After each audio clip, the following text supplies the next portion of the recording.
Hey guys, Professor Bill, Comic Book University, and DC's Dark Knights, Legends of the Dark Knights metal and death metal and stuff like that. It's this thing, all right? It's this thing. There's a whole bunch of stories in here. I'm not going to necessarily complain about this. Plus, it's apparently turning out to be a really expensive book, but let's see how long that lasts. Let's talk about all that good stuff after we talk about who made the book. Actually, I'm not going into who made this book, because there's a lot of people who made this book. It's really just a whole bunch of short stories in here. I don't know if I've actually got the individual page to show you guys, but in general, boom, you can see that there are some people who made the book. So 6 stories in here. The Darkest Night in I Am Here.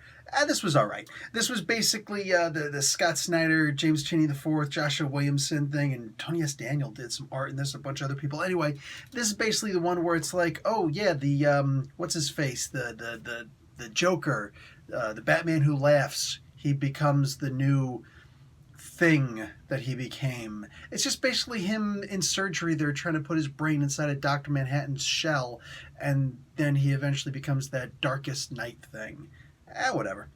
The King Robin is the one that everybody's really looking forward to. What did that kid that's supposed to become Kid Robin whisper into the Batman who laughs' ear? What exactly happened there? Well, you're going to find out here. And it's like, ooh, that's special. Does it live up to the thing? Well, it's Peter J. Tomasi who did it. And Tomasi he's an amazing writer. And in this one, he shows himself to be a really sick SOB. Did I love this? No, I didn't love it. Did I hate it? No, nowhere even close. I appreciated this. I don't think it was nearly as big as the whole, like, whispering in his ear, oh my god, this is going to be like the greatest story ever. It's going to be the greatest wrestling match ever. No, this was neither. This was neither. But it was fun. I will give it that. This, he's a Robin, but it's actually a Batman. So I guess that explains a little bit better why he's the king. Sure, but he is going to be one sick son of a gun. That is absolutely for certain. The B-Rex in Batmanosaurus Rex, yeah, whatever, it was fine. Marguerite Bennett did it. It was like barely 2 pages. There was nothing there. Castle Bat in This Man, This City. Frank Thierry did that. Yeah, this seems like something that he would do. It's almost like, hey, Bill, I want you to get, like, Frank Thierry's going to write a version of Batman in the Dark Knight's death metal thing. And I'll be like, what is it? I'm like, you know what? I'll bet you there's about a 3 in 10 chance that I get this one right at the very least. Like, there's a pretty good chance. Like, this is what I would expect him to do. Batmobeast in Road Warrior. Sure, you saw that one. And Baby Batman in I Shall Become. And, yeah, Garth Ennis did that one. Most of this just wasn't good. I'm going to be entirely honest. Most of this was not good. But I did mention that this was supposed to be, Batman was created by Bill Finger.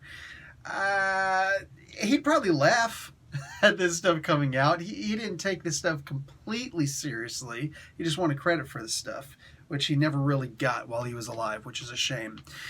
I'm going to say the value of this.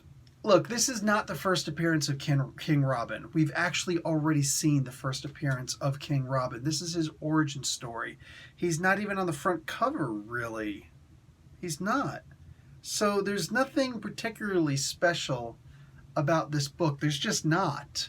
So I think that what happened on eBay, as you see, they were like, oh, it's already for $150 or $160.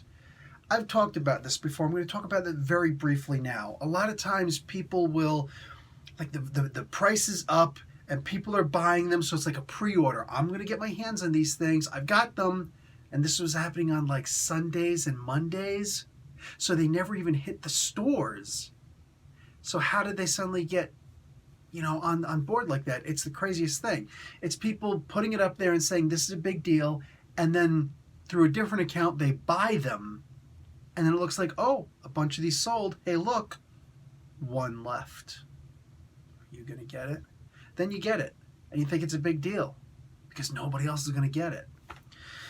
At my comic book store, my man's Carlos took all of these off the shelf, and like I didn't see, you'll notice in the sweep, I didn't see any of them in there. And it's like, wait, what's going on?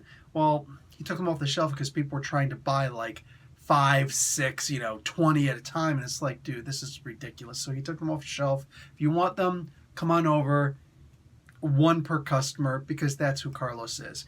He didn't expect this to be like that. He didn't expect that thing on eBay, so it is what it is. Anyway, guys, nothing particularly special in this. No reason whatsoever for any of this stuff to be super expensive. There's origin stories for the guys here. The only one that actually mattered was King Robin. Look, if you want to buy this book at $20 or $160, be my guest. But I'm telling you, there's really nothing in here to warrant that. And that's that.